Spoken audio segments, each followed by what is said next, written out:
Good morning. Welcome to the third story in the inimitable Mahabharata.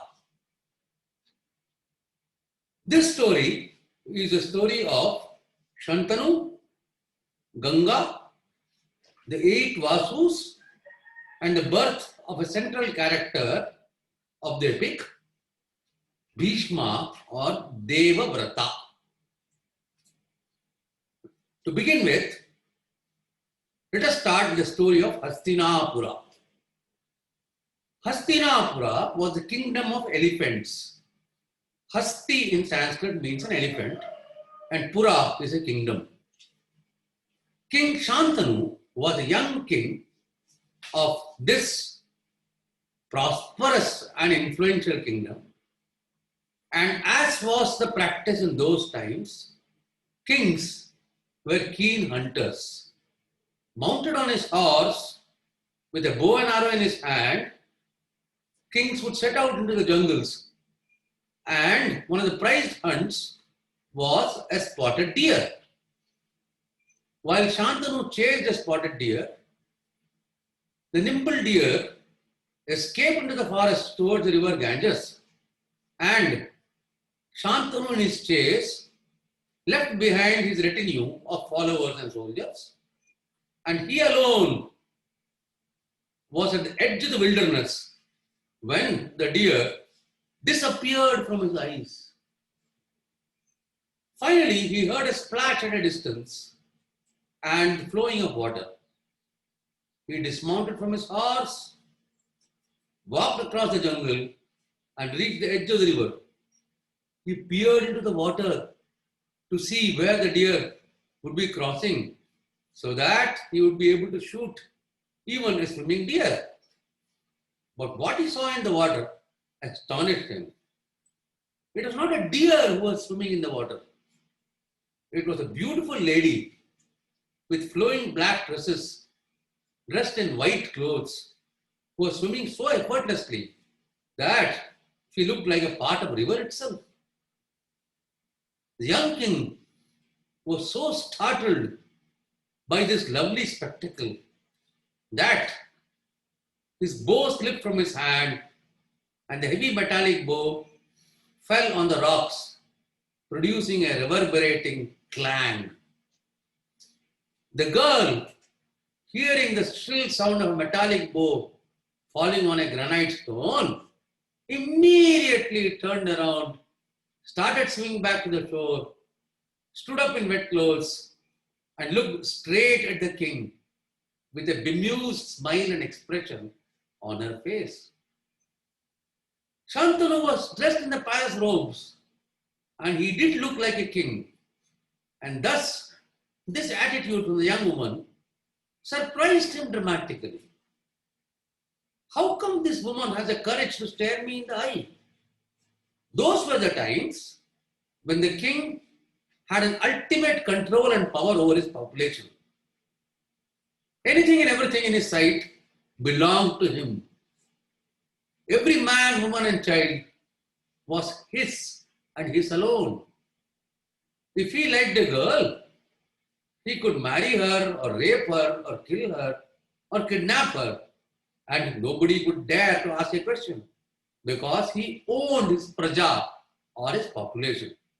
Thus, whenever a girl, be her a royal or a commoner, saw a king, she would normally bend her head down and stare at the king's foot rather than stare at him in his eyes.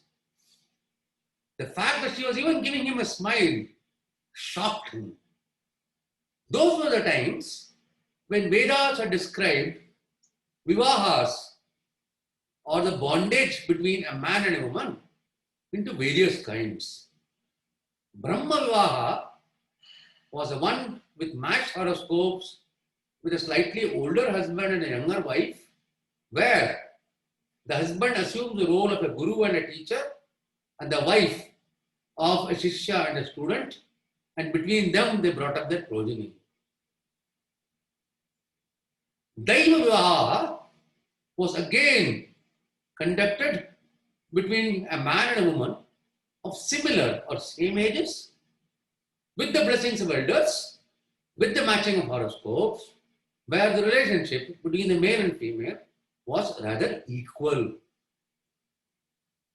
Brahma Vivaha and Daiva Vivaha were the accepted or respectable forms of marriage. Then was Gandharva Vivaha, where a male and a female lived together without any rituals or sanctions from the society. Today we would call them as live-in relationships. Then there was a Rakshasa Vivaha, where a man forcibly consummated sex with a woman. In these days, we call it as rape. And the last was Pishacha Vivaha, where a cruel man would murder, strangle, or kill a woman and rape the dead body. In medical terms, it's called necrophilia. So, starting from arranged marriage to love marriages to live-in relationships to rapes and necrophilia, a bondage between a man and woman has been described beautifully in Vyasa's Mahabharata. However, for the part of this story, when Devavrata saw this wonderful maiden smiling at him with a sarcastic sneer, he felt fluttering arrows of Kamadeva in his heart, and in that one instant, he fell in love with the woman. Looking at her straight in the face, he addressed her, "O maiden, who are the virtuous parents who have a progeny like you? When can I meet them? I have something important to discuss with them." The female looked at him and spoke in such a sweet voice that it seemed like a tinkling of a bell. "Oh, my king, why do you need to meet my parents? I do not have parents. Whatever you have to say, you must say it to me on my face." Looking at that, Devavrata could not control his emotions and blurted out everything in one shot.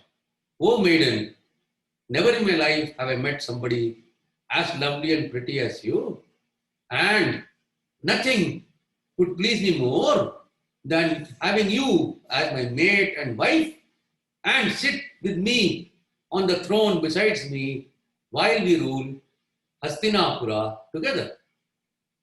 Again, with a bemused smile, Ganga said, "No, that is not possible.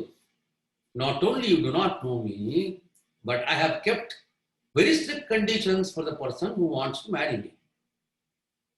Devavrata was so obsessed and passionate about his love for this unknown woman that he blurted out, "Oh maiden, tell me the condition I'll offer you. You want my kingdom, you want my riches, you want my life too. They are all for you. Please, please do not refuse my request and be mine." Ganga then told two of her conditions. Firstly, you must never ask me who I am, where I come from, and what is my purpose here. Secondly, you must never question any of my activities. If these two conditions are acceptable to you, I would be happy to marry you. The king was really in love and is correctly said that love is blind. And so he agreed to the conditions and married her. If he had any apprehensions about this woman, they were soon dispelled, because the instant she came to the palace, she behaved more elegantly and beautifully than a queen with such responsibilities and such intelligence that Shantanu realized that this was the best decision he had made in his life. In about a year, this pretty maiden became pregnant, and Shantanu's happiness knew no bounds, and he waited anxiously and desperately for the baby to be born. As luck would have it, his firstborn was a son, and the king almost emptied his treasury, giving gifts to his subjects for the happiness of having his son. However, much to his surprise and chagrin, the next morning he found that the son was missing.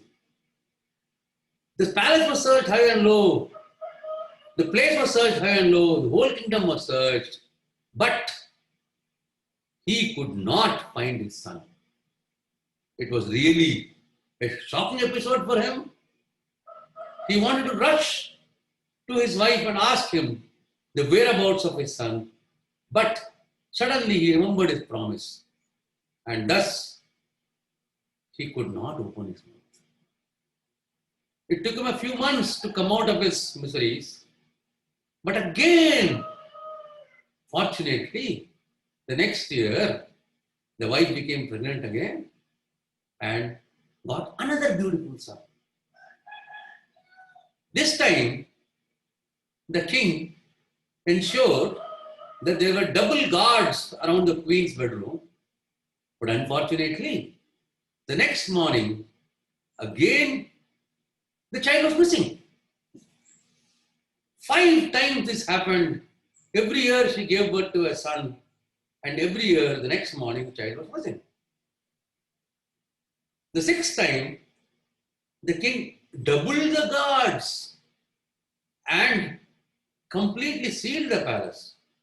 And yet, on the 7th time also, he found that the child was missing. 6th time also, he found the child was missing. Then the king decided that he would not let it happen again. And when the 7th child was born, he ensured that he stayed with his wife all the time. From the time of delivery, he stayed in the room in a separate bed and was keeping an eye on the mother and child the whole night to ensure that nothing bad happens to him. Early in the morning, around 4:30 or 5 a.m., he was so tired that he would have momentarily slept. And the instant his eyes opened, he found that Ganga and the newborn child were no longer on the bed. Immediately rushing out of the bedroom, he almost panicked and ran to the palace gates. And luckily he could see Ganga carrying the child in her hand, walking towards the chariot, just parked outside the palace gates. Mounting a horse, Shantanu followed Ganga at a discreet distance and saw her reach to the bank of Ganga, bank of Ganges river. And there the queen picked up the baby, looked at its smiling face, kissed him on the forehead, and tossed him into the river. For a minute, Shantanu was shocked. How could this woman be so cruel to kill her own son? And has the same woman killed all my previous 6 children? 7 of my descendants, each of one could have been the ruler of Hastinapura, has been mercilessly killed before they could complete a day of life. What was happening? He got so shocked. However, he knew this was not the time or place to ask anything. He went back to the palace, was extremely miserable, ruminated, thought, and finally decided that he could not take the risk of losing his wife. And so he decided to wait another year and see what happens the next year. As a clockwork, the queen was pregnant again the next year of the 8th child, and the king repeated the same episode. It happened exactly the same as it happened previously. Eventually, it happened that the queen was about to throw the child in the water when Shantanu could hold himself no more, rushed out of the bushes, confronted his wife, and said, "Oh, wild woman, what are you doing? Why do you want to kill my son?" The instant Ganga saw Shantanu, he had expected her to bear guilty looks. However, Ganga bore a smile and said, "Yes, king, I was waiting for your arrival. Now that you have broken your conditions, it's a time for me to separate from you and meet you in due course with your son, who will be alive, well, and be your successor to the throne." Now Shantanu understood that he had done some mistake. but he had no other way. He sat down patiently on the rock and waited for Ganga to tell him the reason for what she had done as his head was bursting. Ganga turned to him and said, I am no ordinary mortal. I am a Devi from heavens, and my name is Ganga or Ganges. This river and me are synonymous, and only for the sake of giving birth to these children and to spend 9 lovely years with you, have I been born on this earth. Ganga continued, when I was young, I annoyed sage Durvasa, who had cursed me of 9 years of mortal life, which for Devas is a great punishment. However, I took it in my stride. Later, I have done my duty by delivering the 8 Vasus, and the 8th Vasu is given to you here for looking after upkeep and maintenance. Vyasa's Mahabharata is rather complicated with plots, twists, subplots, and many other variations.